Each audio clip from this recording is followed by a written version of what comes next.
One more, ganito. One more, ganito. Yan, ano? Oh, 1, 2, 3, jump. 1, 2, 3, jump. So magandang umaga po mga kababayan. Ngayon po ay naririto tayo sa Sitio Kamansili. At ito po ang ating last day ng charity ng ating relief operations ng Pugong Biyahero Team dito sa Cebu. At sa kasalukuyan, naririto po kami sa Sitio Kamansili na kung saan ay makikita ninyo sa aking likuran ang maraming mga tent na ginagawa nung mga tao na dito ay nakatira sa kasalukuyan. Ito po ay pansamantalang tirahan ng mga tao dahil hindi pa po sila or bawal pa po silang magpunta doon sa kanilang mga tahanan. Alamin po natin yung istorya ng mga tao na nandito ngayon. Ayan, kung makikita ninyo po dito, nagtatayo pa lang sila ng tent. Ayan, si Kuya, oh. Nagtatayo pa lang sila ng tent. Kahit may kalamidad, happy lang. Yun, tama po yan. Dapat, To the Lord. yes, positive lang po tayo. Ano po? Ayan, so si Kuya, interviewin nga natin si Kuya.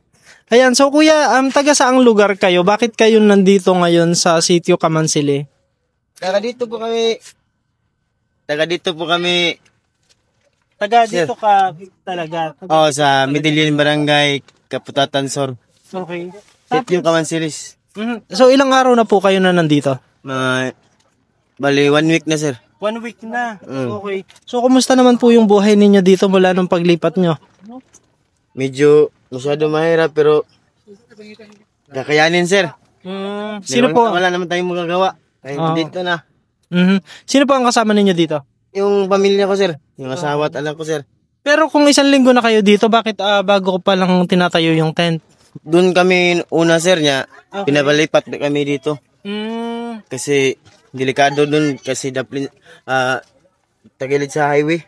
Okay. So tagilid sa highway. Kaya ngayon nagtatayo sila ng dagdag na tent pa dito. Delikado. Madaming mga bata. Oo. So mukhang matatagalan pa Kuya bago kayo makabalik sa normal, no? Matatagalan pa, sir. Ano ba yung Alam mo yung anong nangyayari namin dito, ano yung nagiging mahirap dito para sa inyo? May tubig naman kayo. Nakita ko may tubig. Financial, sir, yung pera, wala kaming pambiling butin o malakas yung ulan, hindi kami makaluto. Okay. Kasi yung Butane, yung butane, panluto. yung gatas ng anak ko, Oo. wala na kaming trabaho. Meron kaming pagkain pero wala kaming pangbili yung pera. Oo. So kasi kumbaga wala po silang pinagkukuhanan ngayon. Kumbaga yung hanap buhay nila ay naapektuhan. Oo. Kaya ganun. Ayun. Meron kaming mga bayarin pero hindi yun, sir. Siya, anong tulad ng motor namin. Kumbaga Bulan-bulan yung bayad pero monthly, monthly na binabayaran. Oo. Ngayon hindi mababayaran dahil nga wala lang pagtrabaho. Oo. So yun po yung Yung mahirap sa amin dito, sir, yung pag umuulan, yung tubig pumapasok, kaya ako ginaganito ko, sir. Oo. Para medyo angat nga na kasi kung meron ganitong kahoy, Pag hindi direkta. sa sahig. Pag direkta mo. No? Okay. Kahapon, sir, hindi ako nakatulog. Nabantayan ko yung bata ko kasi ang tubig. Oo.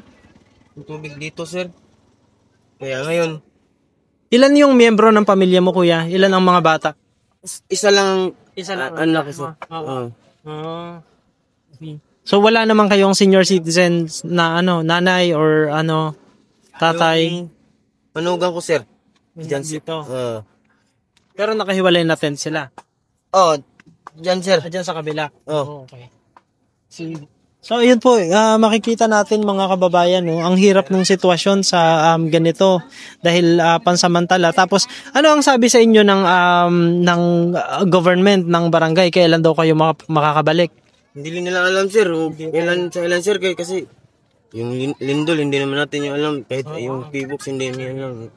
Yan bang tinitirahan ninyo ay mabundok na bahagi or madagat? Diyan, sir, madagat na. Diyan, sir, ay. Dagat. So, dagat yung area ng tinitirahan po nila. Kaya hindi po sila pinapabalik. critical area for tsunami kasi whenever nagkakaroon ng mga lindol. Ayan, sige. Salamat kuya. Thank you. Ayan si nanay. Oh, hello nanay. Good morning. Ay, dyan po, dyan. Vlogger kayo? Oo. Mag-hi ka. Say hi. Hi. Isa sa mga estudyante na naapektuhan din nung nakaraang lindol. At sa kasalukuyan ay dito po sila naninirahan pansamantala. So, anong pangalan mo, Iha? Liza yung 70. Liza. Okay. Liza, anong grade ka na? Grade 9. Grade 9. So, saan ka nag-aaral? Sa Medellin National High School. Medellin National High School. Pero dahil dun sa nangyaring lindol at dun sa paglipat ninyo dito sa, anong lugar nga ang tawag dito? Kaputatag Sir Puro Kamansilis. Kamansiles. So, dahil dun sa paglipat nyo dito sa Kamansiles, nakakapasok ka pa ba sa eskwela? Wala na. Hindi na. So, paano ang pag-aaral mo? Mucho lang. Module. So nakakapag-module kayo. Pero kasi pag module, 'di ba, kailangan mo din ng ng internet. So, kumusta naman? Nakakapag-aral ka ba? Nakakapag-module ka ba? Oo. Okay naman. So, kumbaga maayos naman, nakakapag-aral ka pa rin. Pero ano yung pinakamahirap dun sa sitwasyon mo? Sa sitwasyon ninyo na naririto, ikaw bilang estudyante? Kwan siya ka na. Wala bitay. Kwan siya kaning wala siya kwan ay kaning for example kana mag-answer ka sa mga module wala internet. Okay. Walang internet kung kailangan mong mag-answer dun sa mga module. Pero bakit walang internet? Dahil walang load or walang... Walang load, sir. Okay. So, kumbaga, isa sa mga nagiging challenge po ng mga estudyante na nandito ay dahil nga, epekto pa rin ng mga kabuhayan na dapat ay nagagawa ng kanilang pamilya, which is hindi nga nagagawa dahil sa nangyari. So, yung pambili ng load ay kumbaga ay hindi na isusupply. So, nagkakaroon ng kakapusan dun sa pambili ng load para sa pag-aaral. Ano? Okay. So, ayan, Liza, maraming salamat ha. Thank you. Alright. So, yan po mga kababayan. So, makikita po ninyo, hindi lamang yung mga magulang or yung mga may edad, matatanda na residente yung apektado. Even yung mga estudyante, lalo pa po yung mga talagang nag-aaral na ang ginagawa nila ngayon bilang alternatibo ng mga paaralan na apektado ay nagmo-module sila. Subalit dahil nga sa kakapusan na nangyayari dahil sa kawalan ng kabuhayan ay hindi rin po nasusustentuhan ng maayos ang kanilang pagmo-module. Hey, hello vlog!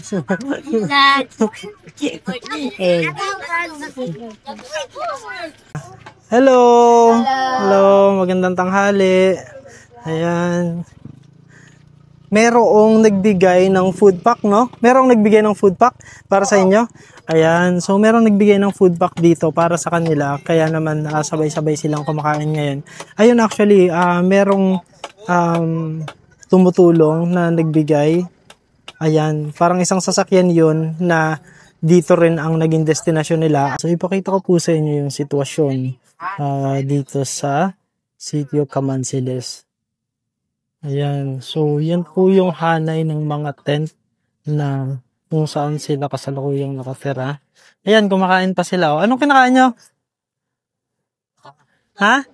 Bibingka? Okay. Ayan, kumakain pa sila ng bibingka. Kasi magtatanghalian na po. So, ayan, ang dami. May mga bata din. So, meron ditong mga bata na kumakain din. And then, may food pack na binigay. Hello! Good morning! Ayan, so may mga bata po na kumakain dun sa tent. And actually, parang nai-imagine ko po, no, lalo pa pagka umuulan, kung gaano kahirap yung sitwasyon ng mga kababayan natin na nandito ngayon sa relocation or dito sa evacuation site na napili nila. Kung mapansin nyo po, yung ibang tent merong medyo elevated kasi nga naman pag umuulan para hindi sila mababasa. Ayan, parang ginagawa nila ng paraan ay elevate yung sahig. Ayan po, oh. Ayan, nilalagyan po nila ng mga kahoy para hindi sila mababasa kung sakaling umulan.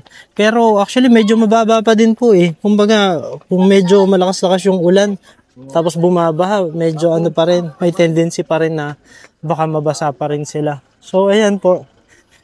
Busy pa po ang karamihan sa paggawa ng mga tent kasi hindi pa rin po sila pwedeng makabalik dun sa kung saan po sila nakatira. Ayan, kaya busy pa po sila sa paggawa ng tent. Ayan. So, kanya-kanyang na lang po, diskarte kung paano nila magagawa yung mga tent. Kagaya po nito, kung mapansin ninyo, hindi structured yung tent pero kumbaga ginawa na lang ng paraan na magkaroon ng papag dun sa loob para na sa ganun ay may matulugan sila.